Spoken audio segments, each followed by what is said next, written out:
Assalamualaikum warahmatullahi wabarakatuh. Perkenalkan, nama saya Dian Pratama Siregar dengan NIM C0C023004.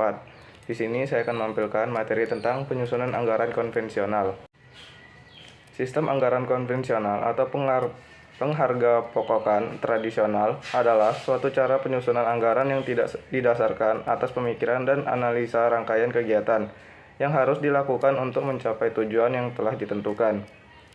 Penyusunannya lebih didasarkan pada kebutuhan untuk belanja ataupun pengeluaran. Metode perpisahan biaya semivariabel. Biaya semivariabel adalah biaya yang jumlahnya berubah tidak sebanding dengan perubahan volume kegiatan. Biaya semivariabel mempunyai unsur biaya variabel dan unsur biaya tetap, sehingga biaya semivariabel disebut dengan biaya campuran.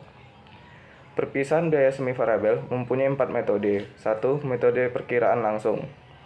Metode perkiraan langsung digunakan apabila perusahaan mempunyai data historis, tetapi tidak dapat dipakai untuk masa yang akan datang, atau perusahaan baru berdiri sehingga belum mempunyai data. Yang kedua, metode biaya berjaga.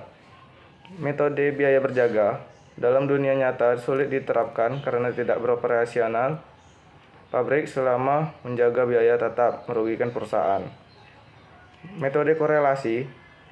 Teknik korelasi merupakan teknik analisa yang melihat kecenderungan pola dalam suatu variabel berdasarkan kecenderungan pola dalam variabel yang lain. Jenis-jenis korelasi. Korelasi yang menyatakan tingkat hubungan variabel bebas dan variabel terikat dapat dibedakan berdasarkan banyaknya variabel bebas yang mempengaruhi nilai variabel.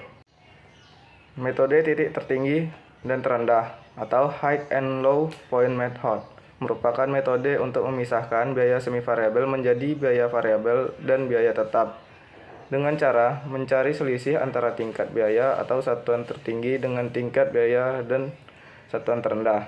Metode titik tertinggi dan terendah memiliki keunggulan dan kelemahan.